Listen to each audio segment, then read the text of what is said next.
In this segment, students apply their new learning. As they work independently, Stephanie does a quick status of the class check and then conferences with individual students to assess their understanding and determine next steps to move their learning forward. During the conference, Stephanie asks probing questions to encourage self-assessment. Students come together at the end of the session to reflect on their learning and on themselves as learners. The opportunity to write summaries in pairs. Now what you're going to do is you're going to have an opportunity to show what you've learned about summarizing by writing summaries independently. So what we're going to do is, according to the text that you have, you're going to summarize a certain amount of pages, okay, using the GIST strategy. So you're going to be using your graphic organizer to read the text and to summarize it. Nikita, can you bring your summary with your rubric and text to the round table so we can conference? Okay. Thank you.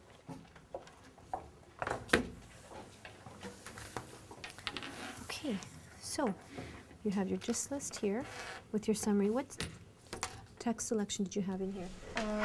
People or robots. People or robots. And what did you think was the main idea of this text? I think the main idea was whether people or space probes should explore space. So the interesting details that you pulled out, do they support the main ideas? Yes. What were some of the details that you pulled out? The space probes contain instruments such as cameras which take pictures and information back to Earth. Also, if you send space probes, they send more money than if you send astronauts. Okay, they save more money, space probes? Yeah. In what ways? Because you don't have to build a big space shuttle for them to go in. And also, there's no risks of anything happening to a human being. So let's take a look. So here are your GIST list. So you brought it down to these terms, these 10 terms I see. Okay, so people and probes, instruments. I guess a camera is an example of an instrument they use that takes pictures, sends information. Money is saved and improves life. Okay, so let's see how you've put these ideas together in your summary. The text, People or Robots, by Mark Hanlon, discusses whether people or space probes should explore space. So you got the main idea there. Okay? And you've also included the title and the author's name. This text persuades. So you think the author is trying to persuade? Yeah. What do you think the author is trying to persuade us? I think he's trying to persuade them instead of astronauts, space probes should be the ones that go into space because in the text he doesn't really talk about astronauts. It's basically focused on space probes. So this text persuades us that sending robots into space is more resourceful than sending astronauts to space. Do you think he does a good job of persuading you? Yeah. Okay. So we take a look here. What area do you think you need to improve on? If we look at our rubric, where do you think your summary falls on the rubric? I'll probably say level 3. Why? Because I included the introduction, the title and the author, and I said the main idea. I included many of the important facts, but I don't think I included all of them. Does it say anywhere in this text what people can do? What astronauts do when they go into space? No. No, it just focuses in. So I think you did a good job of just focusing in on the probes, on the space probes and what robots do in space. So in terms of getting the author's message, I think you did a good job. By reading the text and reading your summary, you did. First of all, you explained the purpose, which is to persuade. So as you were writing, did you make reference to the rubric? While you were writing, at the end, when did you look at the rubric? When I was proofreading. When you were proofreading. And if you noticed that you were missing something, what would you do? I'll go back and change it. Okay. Is there anything you would change with this right now? No. No? Okay, so this is ready. You're ready to do your good copy? Yes. And hand it in? Yeah. So make sure before you do your good copy that you do reread it to make any changes. All right? Okay. Just one last time. Okay, thank you.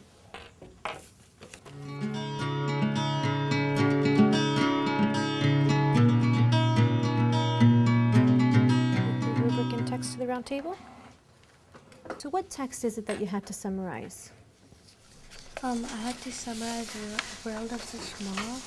Okay. And it was about nanotechnology in the future. It's about nanotechnology in the future. So that's what you thought the main idea was? And what information did you get about nanotechnology? I got that nanotechnology is the ability to make small things the size 1/1000th of a meter.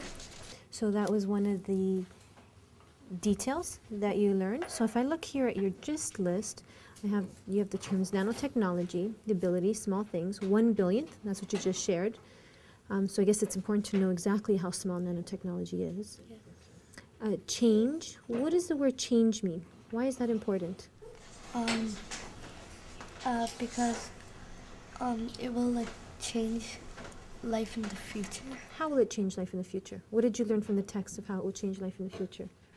Like it will be like things will be smaller and like in What the would be- medical field.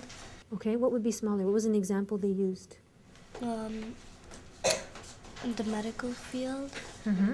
they would cure disease by injecting nanobots. So let's take a look here. The text World of the Small is about nanotechnology in the future. Nanotechnology is the ability to make small things, the size 1 billionth of a meter. Does that make sense? Yes. Does it? Let's read it again. Nanotechnology. Why don't you reread it out loud? Nanotechnology is the ability to make small things the size 1 billionth of a meter. Okay. Do we need that there then, that comma there? No. Okay. To make small things about the size, maybe it would make more sense. So maybe you want to add the word about.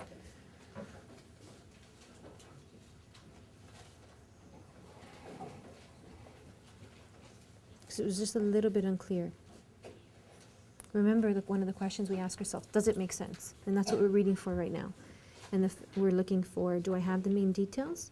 Okay, does it make sense? And is it brief enough? Through nanotechnology, scientists will change machines into miniatures, space exploration, and there would be huge changes in the medical field. So now I'm rereading the sentence, and follow along with me. Through nanotechnology, scientists will change machines into miniatures. What does that mean? Like the machines right now, they're like very big.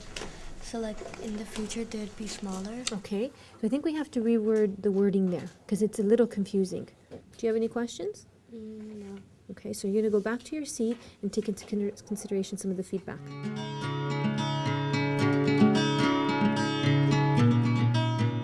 What we've learned is that summarizing is an important strategy to have, not only in school, but also in everyday life. Now, what we've experienced is a lot of different ways or a lot of different texts that we've summarized.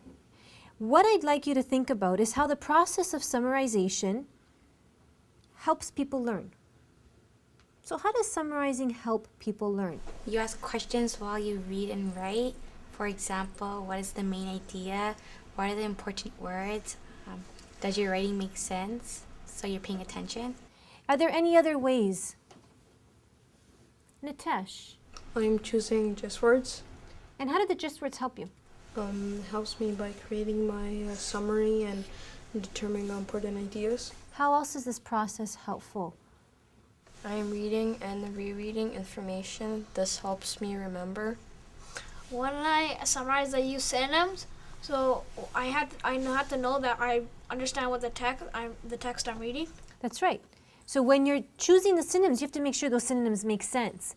And if you are choosing the correct synonyms, it's showing that you comprehend the text, that you understand what you're reading. Are there any other ways that this helps people learn? When you're summarizing, you have to pull out main ideas from the text. So by understanding the main ideas, you can understand the text better. So it helps with comprehension. Okay, thank you very much.